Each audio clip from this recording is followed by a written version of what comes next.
कई लोग ये सोचते हैं कि ये सरकारें जाएंगी, वो सरकारें आएंगी, वो नेता आएगा तो कल्याण कर देगा। मैं आपको लिख के देता हूं, विश्वास मानिए, दुनिया का कोई नेता, कोई मंत्री, कोई विधायक, कोई सरकार आपका कल्याण करने वाला, और इस बात का हम गारंटी आपको बता रहे हैं, जिस दिन आपने अपने पर काम करना शुरू कर दिया ना, कुछ दिनों के बाद जीवन के सारे सुख आपके आगे पीछे चलेंगे।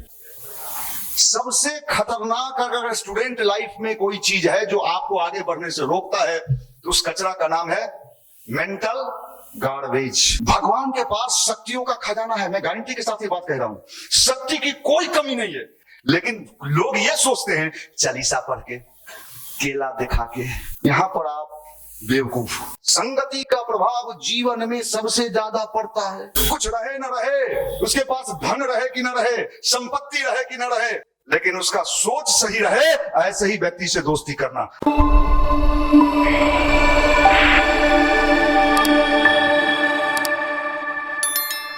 मित्रों, आपको अभी बताया जा रहा था कि आप गलत काम छुप के करते हैं, उससे डरते भी नहीं है, गार्जियन रोके तो भी नहीं रुकते। यहाँ आने से अगर कोई आपको, चूंकि सही बात है, माता पिता को जैसे ही आप कहेंगे कि हम गायत्री मंदिर जाते हैं, तो मंदिर का नाम सुनते उनके मन में कल्पना आता है कि अच्छा मंदिर जाता है, मतलब मेरा बेटा गया काम से। मंदिर का कंसेप्ट कुछ इसी तरीके का है कि मंदिर मतलब, लेकिन ये दूसरा जगह है, ये क्रांतिकारियों का अड्डा है। यहाँ वही आएंगे जिनको क्रांति करना है। कहाँ? बाहर या भीतर? भीतर। बाहर के क्रांति से क्या होता है? बाहर के क्रांति से कुछ खास परिवर्तन नहीं होता है। हम लोग लंबे समय से देखे हैं, कई लोग ये सोचते हैं कि ये सरकारें जाएंगी, वो सरकारें आएंगी, वो नेता आएगा तो कल्याण कर देगा। मैं आपको लिख के देता हूं, विश्वास मानिए, दुनिया का कोई नेता, कोई मंत्री, कोई विधायक, कोई सरकार आपका कल्याण करने वाला, जब तक आप स्वयं अपने कल्याण के लिए तत्पर नहीं होगे। कोई आपको कहता है तो आपको बेवकूफ बनाता है, और आप बेवकूफ बन भी जाते हो, क्योंकि बेवकूफ बनना भी एक अच्छा बात है, बनना चाहिए। तो यहाँ जैसे आप आते हो तो एक बहुत पहले की घटना है। एक लड़का आता था पटना सिटी से, उसके पिताजी प्राइमरी स्कूल में टीचर थे पटना में। तो जब यहाँ आता था, संडे को एकदम टाइम से पहुंच जाता था मॉर्निंग में, और हर संडे को आता था। तो उसके पिताजी को लगता था यार ये और चीज में इतना तत्पर नहीं रहता है, ये सुबह संडे को जग के जाता कहाँ है, कहता है मंदिर जाते हैं, इतना धार्मिक तो इतना कम उम्र में। तो एक दिन उसके भाई को, छोटा भाई जो उसका क्रिटिसाइज करता था, उसको उसके पीछे लगाया गया कि तुम धीरे से इसके पीछे पीछे जाओ और पता लगाओ ये जाता कहाँ है। भाईवा आया, वो भी बैठा, उसका भी सर्विसिंग क्लास हुआ। जब वो गया तो वो अपने पिताजी को कहा कि पापा अगर आप जाइएगा तो आप भी वहां रोज जाने लगिएगा। और संजोग ऐसा रहा कि उसके पिताजी भी एक दिन यहाँ आ गए, और वो कहे कि मेरा तो दिमाग ही घूम गया, क्योंकि हम लोग बिहार में जन्मे थे, पंडित जी आते थे, सत्यनारायण जी के कथा सुनाते थे, खैनियों लगाते रहते थे, तनी जल्दी जल्दी व्यवस्था बनाइए जजमान। लेकिन यहाँ आए तो ये तो डायनेमिक पर्सनालिटी बनाने का जगह है, डायनेमिक पर्सनालिटी जिसके अंदर मैग्नेट, चुंबक होता है। बाहर की दुनिया में लड़ाई बाहर वालों से होती है, यहाँ बैठने के बाद लड़ाई अपने से। ये बड़ी बात है, अपने से लड़ना। अपने से लड़ना दुनिया का सबसे कठिन चुनौती है। बाहर वाले से अभी आपको कहें भैया चलिए थोड़ा रोड पर चलें, भैया कहाँ है, क्या है साइकिल वाला, लेकिन वहां तो आप लड़ लेते हो। समस्या कहाँ है? बाहर की लड़ाई से आप नोट कर लो, आपको कुछ भी मिलने वाला, कुछ भी न सुख मिलेगा। शादी कर लोगे लेकिन शादी का आनंद नहीं आएगा, क्योंकि वहां भी लड़ाई है बाहर बाहर। हम जानते तू ऐसा मुझौसा है तो हम ब्याह नहीं करते, तो हाँ भी बाहरी लड़ाई है। लड़ाई जब अपने से, ये बड़ी कठिन चुनौती है। दूसरे को उपदेश देना सबसे आसान। हम क्यों अपना एनर्जी वहां वेस्ट करें? हम अपने फोकस पर एनर्जी वेस्ट क्यों नहीं करें?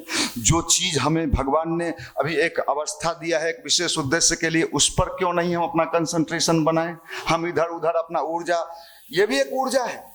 आप जो सोचते हो, आपको लगता है कि हम जो डिस्कशन करते हैं या सोचते हैं, इससे आपका मैक्स, एक तो पावर उत्पादन ही कम है। मान लीजिए 3% उत्पादन हो रहा है, 6% खर्चा हो रहा है, तो भाई आपका तो एक तो ऊर्जा ही कम है, ऊपर से तुम ये सब डिस्कशन करते हो, तो सारा एनर्जी आपका कहाँ चला गया? उससे कुछ नहीं मिलने वाला है, कुछ नहीं। मैं आपको इतनी गारंटी कह सकता हूं, मेरा 31 वर्षों का व्यक्तिगत अनुभव है। आप सोचो, मेरे यहाँ नेता, मंत्री, विधायक, गवर्नर, मुख्यमंत्री सब आते हैं, आते ही रहते हैं, अभी भी आएंगे, आते रहते हैं। मैं आपको लिख के दे सकता हूं, आपको उनसे कोई बेनिफिट नहीं है, लिख के। कोई उनसे फायदा वही उठाएगा जो दलाल टाइप का व्यक्ति होगा, दलाल, सुपर क्वालिटी का। भैया ए मामू मामू मामू, जूता पहनाएगा, मोजा पहनाएगा, ओकर कचरा उठाएगा, वो लाभ कुछ उठा लेगा, नाली का ठेका, पाइप का ठेका ले लेगा, आपको नहीं मिलने वाला है। इसलिए लड़ना किससे है? किससे? आपसे। ये कठिन काम है। ध्यान क्या करता है? गायत्री मंत्र क्या करता है? ये आपके अंदर बल पैदा करता है अपने से लड़ने के लिए, अपने से लड़ने के लिए। अब यहां आए हो आप, आपके मन में अच्छा विचार जाएगा, अच्छा सोच जाएगा, आपका माइंड कहेगा नहीं सही है, हमको इसी दिशा में अच्छा चलना चाहिए। अच्छे, आज रात भर कर लेते हैं, कल से नहीं करेंगे। मतलब कहीं ना कहीं रास्ता बचा के खिड़की वाला भी रखते हो, जो अच्छे कल से, आज भर तो बोलबे किए हैं, रात में क्या बिगड़ने वाला है। फिर भाई ये होता नहीं है, फिर आपका कल से होगा। अच्छे वो मना किए थे कि छेड़खानी नहीं करना, देखने के लिए थोड़े मना किए थे। अब तरह तरह का क्या होगा, आपका माइंड क्रिएट करता है। आपको समझ में नहीं आता है कि कितने छेद हैं आपके जीवन में। और कभी नाव पर चढ़े हैं आप लोग? इसमें से कितने लोग नाव पे चढ़े हैं? तो मैं नाव चलाता हूं, मैं नाव चलाता हूं नदी में। अभी हमको आप मछली मारने वाला मत समझ लीजिएगा, नहीं तो भाई राहुल गांधी बिहार आए तो कूद गए ओकरा साथे साथ, ऐसा कूदाया कि बेचारा क्या कहें। चलो, क्योंकि मेरा घर नदी के किनारे है, बूढ़ी गंडक नदी के किनारे जस्ट है एकदम अपना, तो मेरे घर पर 2-3 नाव हमेशा शुरू से रहा, तो नाव में चलाता हूँ। एक बार मैं नाव चला रहा था नदी में, तो लोग कहा कैसे इतना बढ़िया नाव आप चलाते हैं? कैसा आप नदी के किनारे पैदा लिए, तैरना भी जानते हैं। तो नाव में कई बार क्या होता है कि पानी फेंकता है, तो एक कटोरा वटोरा रखता है, कोई चीज जो पानी फेंका जाए। अगर मान लीजिए नाव में 2-4-10 को छेद रहे और आप उसी नाव में बैठे हुए, तो उस नाव का क्या होगा? डूबना तय है। आपके जीवन में कितने छेद हैं? आपके जीवन में कितने छेद हैं भाई? और आप कल्पना लेके बैठे हो, आप सोच के बैठे हो, ये बनूंगा, वो बनूंगा, वहां पहुंचूंगा। भैया मेरे, पहला काम करो कि अपना छेद सब बंद करो, धीरे धीरे धीरे धीरे अपने पर काम करना। अध्यात्म मतलब ये पूजा का विषय नहीं है, ध्यान और गायत्री मंत्र ही करता, अपने पर काम करना। आप दीपो, अपना दीपक स्वयं बनो।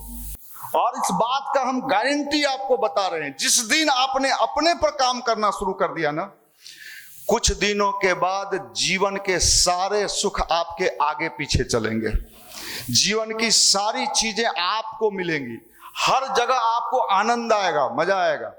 जिंदगी जीने का तरीका सीखना पड़ता है, लाइफ मैनेजमेंट। और आप अगर इसको सीख लिए तो विश्वास करिए, जिंदगी का हर सुख आपको मिलेगा। रखना अगर नहीं आया तो मिल भी गया तो आपके पास बचेगा नहीं। और रखने का तरीका आपने सीख लिया। इस कॉस्मिक एनर्जी में, ब्रह्मांड में किसी चीज की कमी नहीं है, किसी चीज की कमी नहीं है। और इस बात को मैं नहीं कह रहा, अगर आपने पढ़ा है या नहीं पढ़ा है, मैंने कलाम साहब की कितने किताबों को पढ़ा है। तेजस्वी मन, अग्नि की उड़ान, मेरे सपनों का भारत और बहुत सारी बुक्स को मैंने पढ़ा और लोगों को भी मैंने पढ़ा। हमने अनुभव किया, इन सारे लोगों ने अपने जीवन में सफल होने के पहले सबसे ज्यादा ध्यान किस पर दिया? अपने आप पर, अपने आप पर। आप इधर उधर ताक झांक मत करो। आप उधर देखते हो, उसको देखते हो, उसको देखते हो, धीरे धीरे आपका माइंड डस्टबिन बन जाता है, कचरा, कचरा बॉक्स। बात नहीं, नो साउंड नो, कचरा बॉक्स। तो हमें कचरा बॉक्स नहीं बनना है। और ये कचरा जो है, मेंटल गार्बेज जिसको कहते हैं, गार्बेज समझते हो ना? सबसे खतरनाक अगर स्टूडेंट लाइफ में कोई चीज है जो आपको आगे बढ़ने से रोकता है, तो उस कचरा का नाम है मेंटल गार्बेज, मानसिक कचरा। ये मानसिक कचरा कई चीजों से आता है। मोबाइल से आता है। कहां गया? आपके मन में गया, आपके मन से विचार पैदा हुए, दोस्तों से मिला, इधर उधर के बातों से मिला। आप कैसे अपने को बचा पाते हो? आज के समय अगर आपने अपने को बचा लिया तो आप विश्वास मानिए, यही अध्यात्म है। भगवान की शक्ति कहीं बाहर नहीं है। अगर लोग आपको सिखाते हैं कि भगवान की शक्ति मंदिरों में है, मूर्तियों में है, कर्मकांडों में है, तो मैं आपको लिख के दे सकता हूं।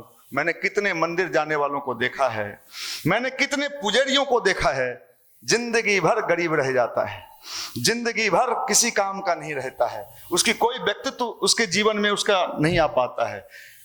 हमारे देश का जो अध्यात्म था, उसका एक ही फॉर्मूला था, अपने आप को बनाना, मेकिंग। एक बार प्रधानमंत्री जी का मैं लेक्चर सुन रहा था, तो उसमें प्रधानमंत्री जी ने कहा मेकिंग इंडिया। आज भी कहते हैं मेकिंग इंडिया।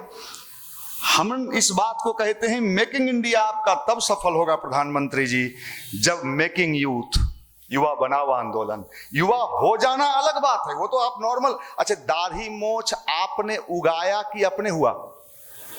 उसमें खाद डाले थे? नहीं डाले, डालना पड़ता है। ये तो डाला था साहब, ये ऑटोमेटिक हुआ। आप बड़े हुए, इसमें आपकी कोई भूमिका है क्या? आप इतनी वो बच्चा बैठा है, इतनी गो है, ये जो आप बड़े होते चले गए, बड़े होते चले गए, इसमें आपकी क्या भूमिका है? कोई भूमिका है? होते चला गया। लेकिन आप बड़े होने से बड़े नहीं हुए भाई, नहीं हुए। दाढ़ी मोछ हो जाने से कोई बड़ा नहीं होता है। दाढ़ी मोछ वाला बच्चा, आप बच्चा हो।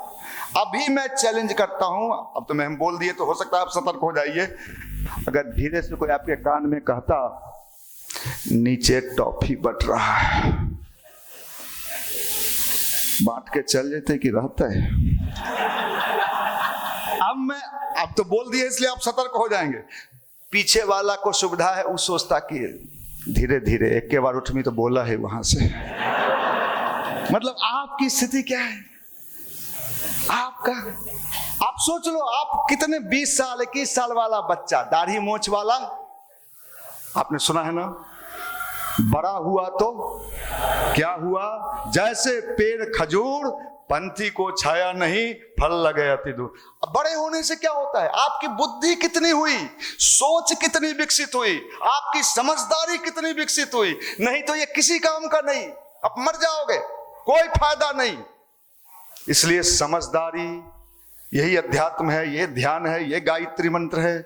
गायत्री मंत्र अगर सबको सबसे पहले कुछ चीज देता है तो सूक्ष्म बुद्धि। आज का जमाना कौन सा है? कौन टेक्नोलॉजी का? Nano technology. कौन टेक्नोलॉजी? नैनो। सूक्ष्म बुद्धि। स्थूल बुद्धि से आज का दुनिया, आइए सूक्ष्म बुद्धि कहां से मिलता है?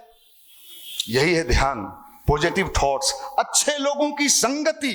आप कैसे लोगों के साथ उठते बैठते हैं? अगर आप लो लेवल से मतलब गरीब नहीं होता है, थिंकिंग, सोचने वाला, बहुत पैसा वाला भी बहुत लो लेवल का थिंकिंग होता है। आप कैसे लोगों के साथ उठते बैठते हैं? आपका लेवल क्या है? यही पर्सनालिटी है। मैं एक दिल्ली के बहुत बड़े आईएएस पढ़ाने वाले टीचर का सुन रहा था। वो कह रहे थे कि मेरे पिताजी जब मैं पढ़ रहा था तो मुझे समझाते थे कि बेटा, कभी किसी ढाबे पर खाना मत खाना, 5 स्टार में खाना, भले चाय पीना, पैसा नहीं हो तो। उन्होंने कहा क्या होता है कि लोगों का मानसिकता होता है और इस नेचर का एक विधान है, आप जैसा सोचोगे ना, नहीं यार हम तो किसी तरह सोचे थे रेलवे के डी ग्रुप में ढुक जाएं, विश्वास मानिए आप शायद उसमें भी ढुक पाएंगे कि नहीं ढुक पाएंगे। मैं सही बताता हूं, आप क्या सोचते हो अपने बारे में, और जो सोचते हो, थिंकिंग करते हो, उसमें मैग्नेट होना चाहिए। लोग हंसता है, हंसने दीजिए। लोग आपका मखौल उड़ाता है, ये देखो ना, सोचता है जो हम फलना हो जाएंगे, हंसने दीजिए। लेकिन अगर आपको अपने ऊपर फेथ है तो दुनिया लाख हंसते रह जाएगी। आपको जहां पहुंचना है प्रकृति आपको वहां पहुंचा दे। ये मैंने देखा है, ये मैंने देखा है।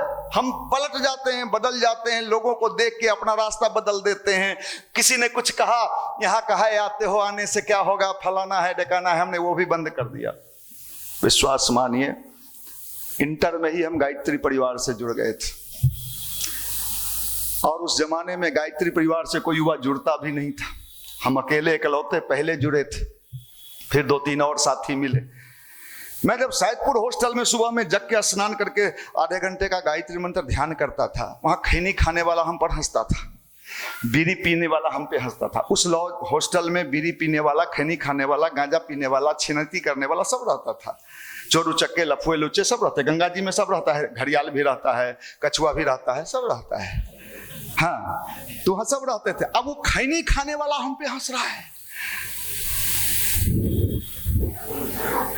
हंसना तुमको अपने ऊपर चाहिए, हंस रहा है तुम जो। ये देखिए क्या माने, खैनी अच्छा चीज है, बीड़ी अच्छा चीज है, लफुआ बनो, लफुआगिरी करो, वो भी बढ़िया चीज है। जिससे तुम्हारा सुधार हो वो काम ना करो। मैं आपको बता रहा हूं, मंदिर में भगवान की साक्षी में हम पे हंसने वाले आज कहाँ हैं पता नहीं। 2-4 को कभी कभी मिलता है, गांव जाते हैं तो लुंगी पहन के चाय के दुकान पर गंजी में बैठल रहता है। आज जब हमार गाड़िया चला हो, बड़का गाड़ी से चल ही हो, हम तो जानबे कर हूँ,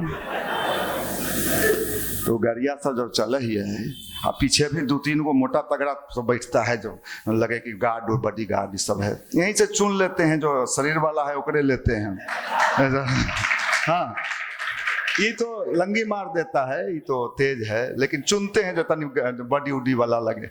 अब देखिए साहब, अब उस खैनी वाले पर अगर हम अपना रास्ता, हम भी खैनी खाने लगते ना, यार ठीक है, कहाँ ही तू है, ठीक है, गायत्री में फंस गई, ले तू हो खो। तो आज ये उज्जर बंडी पहन के तोरा सामने खड़ा ही हो, हम नहीं होते, हम नहीं होते। ये क्या होता है, आपका सोच आपके जीवन में वो सब दिला देता है। नेचर परीक्षा लेता है, लोगों को भेजता है आपको भटकाने के लिए, अच्छे राह। प्रकृति भी परीक्षा लेता है, कैसे लेगा, वो भी आपका जांच करता है। अच्छे ये बहुत ध्यानवान करे है, एकरा भेज तो दुगो के जाना ही है। हमारा जो गर्ल्स हॉस्टल के किनारे खड़ा हलियो है, ऊपर से देख लो, हमरा ऐसे ऐसे कह लो। अब आप ध्यान कर रहे हो, अब देखो प्रकृति कैसे परीक्षा ले रही। आप ध्यान कर रहे हो, गायत्री मंत्र कर रहे हो, पॉजिटिव सोच रहे हो, अपने लिए बेहतर सोच रहे हो, अब प्रकृति ने उसको भेज दिया। हमरा लगा हो ना वो नंबरवा देता हो, सही बता रहे। अब उसके मन में खदबदाहट होगा, देते ही नंबर रहे, अभी 3 दिन तक गायत्री जप ली है, कोई बात नहीं। सही बता रहे। अब देखिए 3 दिन बेचारा सोचा धोखा दो के, अभी तो जबरदस्ती रगाड़िए रहा था, कई बार आंख खोल रहा था, आंख बंद कर रहा था। तू बोल रही है 20 मिनट, बाप रे बाप, तो 10-12 में आंख दुखाए लगलो। तो ये क्या हो रहा है, ये आपकी परीक्षा ले रहा है नेचर। फ्री में नहीं देगा, भेजेगा, ऐसे ऐसे बंदों को भेजेगा। उससे नहीं हार मानिएगा तो तीसरे को भेजेगा, तीसरे से नहीं हार मानिएगा चौथे को। मैं आपको भगवान की साक्षी में कह रहा हूं, हम झोला पुस्तकालय चलाने लगे डॉक्टर्स कॉलोनी में, तो अच्छा है, कभी कभी वहां जाते थे, कॉल बेल बजाते थे, तो कई बार लड़कियां निकलती थी। वो भी उस जमाना में हम लोग अनमैरिड थे, तू सब रहता तो बाप रे बाप डुबाइए देता। लेकिन 11 माला गायत्री जपते थे, पावर था, दबाते थे, उधर से निकलती थी। हम लोग 2-3 गो रहते थे, जी प्रणाम। अब लड़की डरा जाए कि लड़का प्रणाम कर रहा है, काहे भाई। अब किताब दें तो किताब को कम देखे, हम लोग को ज्यादा देखे। आप लोग होते तो आप सोच लो, उन सारे जगहों पे परीक्षा होता है और गंभीर परीक्षा होता है, और उन सब से जब निकलते चले आओगे, बढ़ते चले आओगे, तो प्रकृति आपको धीरे धीरे देने लगती है। आपको जो कहते हैं ना व्यक्तित्व का विकास, ये होने लगता है, और भगवान धीरे धीरे आप पर विश्वास करने लगता है। ये देने लायक है। बैंक भी किसको पैसा देता है? बैंक पहले जाइएगा आप, बैंक मैनेजर से कभी मिले हैं लोन के लिए?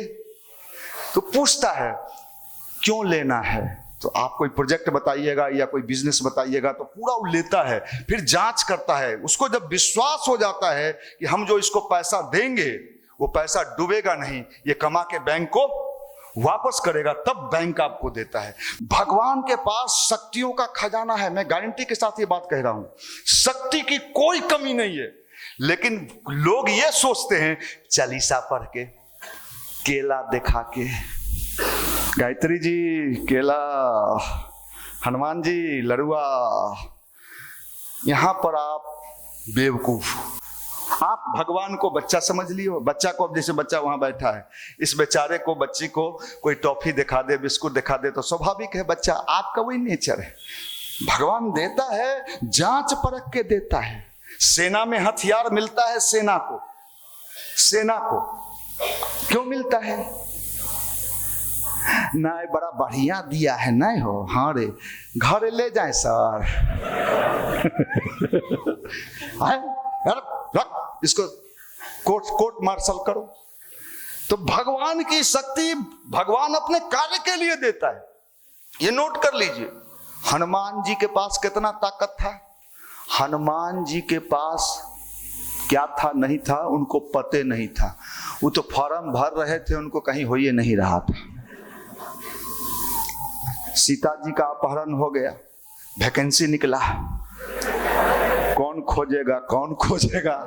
उस जमाने में राम जी वैकेंसी निकाले, सब फॉर्म भरा, हमू खोज टीम में रहेंगे, हमू जे है मिलेगा, सैलरी मिलेगा, बाबू खुश होगा, बियाह होगा, 2 बच्चा पैदा करेंगे, हाँ ले करेंगे।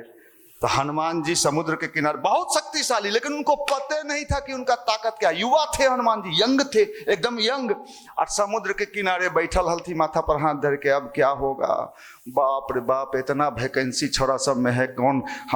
उधर से जामवंत जी आए। जामवंत जी ने पूछा हनुमान जी से, अरे हनुमान जी क्यों चिंतित हो? अरे क्या चिंतित रहेंगे, रेलवे का नहीं निकल पाया, आप हनुमान हो। फिर जामवंत ने हनुमान को कहा कि आप समुद्र की बात करते हो, आपके अंदर तो इतनी ताकत है कि ऐसे हजारों समुद्र को लांघ सकते हो। और जब हनुमान जी के मोटिवेटर कौन थे? आपके मोटिवेटर कौन है? हनुमान। उसके बाद हनुमान जी ना आगे देखे ना पीछे देखे, उसके बाद समुद्र तो लांघे। ये वही हनुमान जी थे कि लौट पे पढ़ना पड़ रहे थे। देखी ना पिछलो साल के सिलेबस देखिए रे, पिछले हल कहीं नहीं हो रहा। उसके बाद हनुमान जी समुद्र भी लांघे, रेलवे भी निकाल लिए, लंका में आग लगा दिए, और रावण को ये कहते हुए छोड़ दिए कि रावण तेरा वध भी मैं ही करता, लेकिन ये काम प्रभु श्री राम को करना है, इसलिए छोड़ के हम तुमको जा रहे हैं। ये शक्ति सबके भीतर दबा हुआ है, पते नहीं। हम गरीब बाप के बेटा, हमर बाबो गरीब हल थी, घास छिला हल थी, तो तू हो खुरपी ले आ घास छिल। अच्छा, दिन रात ये सोचिएगा, हमार बाबो गरीब हल थी, हमार मामुओ गरीब है, मामियों गरीबे घर के अले, हमार आप और गरीब हो जाओ। अपने थिंकिंग को हाई करो, सोच को ऊंचा रखो, ये अपने विचार, ऐसे लोगों से मिलो जो थोड़ा स्टैंडर्ड का सोच रखता है। पैसा से कोई स्टैंडर्ड नहीं होता है, थिंकिंग। ये आजकल दिल्ली से लेके सब जगह जितना लुच्चा के टोली हो, बाप रे बाप, हम तो दिल्ली भी घूमते हैं ना, हर जगह छोड़ा सबसे मिलते हैं। इसलिए मैं निवेदन करता हूं, अपने इसको बढ़ाओ। यहां आने का उद्देश्य क्या है? यही है लेवल इसका। हमारे यहाँ साधारण लड़का, सुबह में एक लड़की यहाँ से स्पीच दी, वो अभी नवोदय में मुजफ्फरपुर में टीचर बनी है। हमारे यहाँ कितने लड़के, जिसको अगर फर्स्ट टाइम हमसे कोई पूछता कि इनके बारे में आपका क्या ओपिनियन है, तो हम उसको कहते इसको झाड़ू मारने का भी नौकरी नहीं मिलेगा। कुछ दिन के बाद भाई ऐसे ऐसे लड़के कहां से कहां पहुंच गए, कहां से कहां चले गए, कितने जगह चले गए। जब मिलते हैं आश्चर्य होता। आज सुबह में एक लड़का आया जो सीतामढ़ी जिला में दरोगा है। हम उस लड़के को कभी देखते थे, मुझे याद है, तो मैं कहते थे कि हम पूछते थे क्या चीज का तैयारी करता है। कहा भैया हम लोग तो दरोगा, हम दरोगा, इसको जमादार सिपाही में हुए नहीं करेगा, आप दरोगा बन गए। यहाँ आते रहा, अपने मेंटल लेवल को मेंटेन रखा। कितने लड़के मिलते। इसलिए भाई यहाँ आने वाला व्यक्ति कभी खाली नहीं आता। मैंने देखा है, मैंने देखा। देखिए यहाँ बैठा सिपाही बनना चाहता था, पीछे बैठता था। 2010 तक की बात बता रहे हैं, और धीरे से पिछुए से भाग जाता था। हैं आज कितना तेज हो गया, हमरा पर आता है।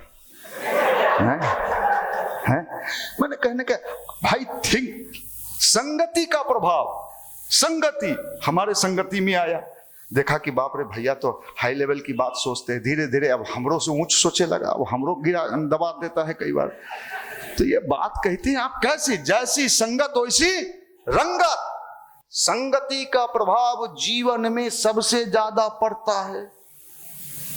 कुछ रहे न रहे, उसके पास धन रहे कि न रहे, संपत्ति रहे कि न रहे, लेकिन उसका सोच सही रहे, ऐसे ही व्यक्ति से दोस्ती करना, ऐसे ही व्यक्ति के साथ रहना। इसलिए आपको यहां बुलाया जाता है कि आपके सोचने का तरीका ठीक हो जाए। ये मैग्नेट है, ये चुंबक है।